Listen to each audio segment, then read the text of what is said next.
មានរបស់ល្អតែយើងមានអីទៅខ្លាចក្នុងការបង្ហាញជូនមហាជនទាំងអស់គ្នាត្រូវអត់បងប្អូនទាំងអស់គ្នាមង្គលតារាសូមបង្ហាញអំពីការរៀបចំកញ្ចប់ចំនួនតោកនេះ72គូជួយបងប្អូនអរគ្នាទេសនាបងប្អូនមួយទាំងអស់គ្នារបស់មង្គលតារាក៏จะដឹងហើយថាការរៀបចំរបស់មង្គលតារាយ៉ាងណាថ្មីដៃបែបណាឥឡូវនេះយើងមកបង្ហាញអំពីការរៀបចំតទៅជាមួយនឹងបរិមាណផ្លែឈើនិងប្រភេទផ្លែឈើទាំងអស់គ្នា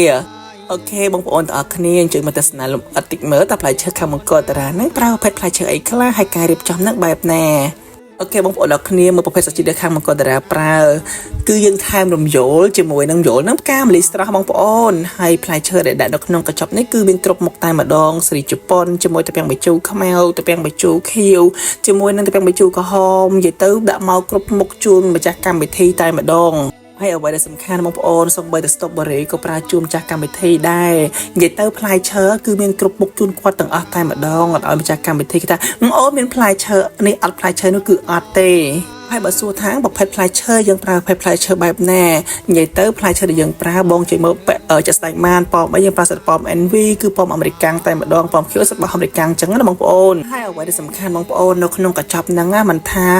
ផ្លែឈើជាមួយនឹងបន្លែជាមួយនឹងគ្រឿងខ្ចប់ស្រាបៀរទឹកក្រូចនៅពីនំតែលាវអីទេគឺមានជូនបងប្អូនទាំងអស់គ្នាមួយសេតតែម្ដងនឹងនិយាយថាដោយសាមញ្ញទៅថាទិញមកកញ្ចប់គឺគ្រប់មកកម្មវិធីអញ្ចឹងបងប្អូនទាំងអស់គ្នាអញ្ចឹងដូចបង្ហាញជូនបងប្អូនក្នុងវីដេអូហ្នឹងអញ្ចឹងប្រអប់ដែលយើងដាក់ហ្នឹងគឺដាក់គ្រឿងខ្ចប់ទាំងអស់គឺយើងប្រើកាដូបែបហ្នឹងដើម្បីដាក់ជូនភ្ញៀវតែម្ដងដើម្បីរំលែកភាពស្រស់ស្អាតជូនថ្ងៃមង្គលការរបស់គាត់អញ្ចឹងណាហើយបងប្អូនអាចចេញមកចាក់ស្ដែកបានខ្លួនឯងទៅទងជាមួយនឹងបរិមាណផ្លែឈើនិយាយទៅខាងមង្គលតារាបងប្អូនដឹងស្រាប់ហើយផ្លែឈើគឺមិនដែលដាក់តិចទេនិយាយទៅដាក់តាកំពុងដោយបង្ហាញគឺក្នុងវីដេអូអញ្ចឹងឲ្យបងប្អូនមួយចំនួនក៏ឆាត់មកសួរថាអូនបងឃើញនៅក្នុងវីដេអូផ្លែឈើច្រើនអញ្ចឹងណាតិចដល់ថ្ងៃកម្មវិធីបងរៀបចំផ្លែឈើមិនច្រើនអញ្ចឹងណាបងនិយាយទៅបើសិនជាដល់ថ្ងៃកម្មវិធីបងបងរៀបចំមិនឃើញច្រើនអញ្ចឹងណា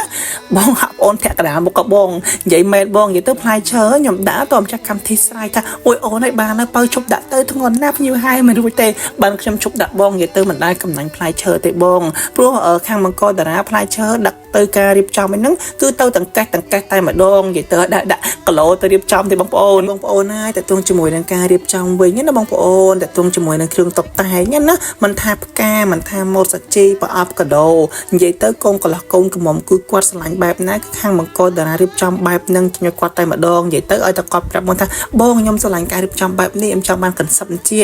គឺថាមិនឲ្យខុសថ្ងៃកម្មវិធីរបស់គាត់ទេ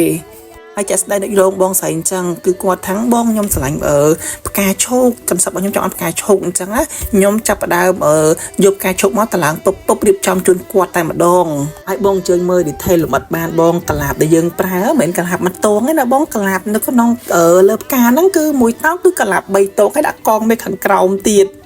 ដាក់មកតួងទេកាលាបដាក់មកតួងអត់សូវស្អាតអញ្ចឹងទៅដាក់3តួងអញ្ចឹងបងប្អូនអរគ្នាតតងជាមួយនឹងការរៀបចំគ្រឿងតុបតែងខាងមង្គលតារាបងប្អូនកុំភ័យកុំព្រួយបារម្ភអីសោះបងស្រឡាញ់កន្សឹបបែបណាព្រះប្អូនមករៀបចំមិនឲ្យខកបំណងនោះទេបងប្អូនអរគ្នាត្រូវការកញ្ចប់សេវាកម្មផ្សេងមិនថាកញ្ចប់ចំនួនពេលចំនួនកៅអីអាសនៈក្រុងប៉លេកកញ្ចប់កាហ្វេកញ្ចប់អីផ្សេងកុំភ្លេចខាងមង្គលតារាបងប្អូន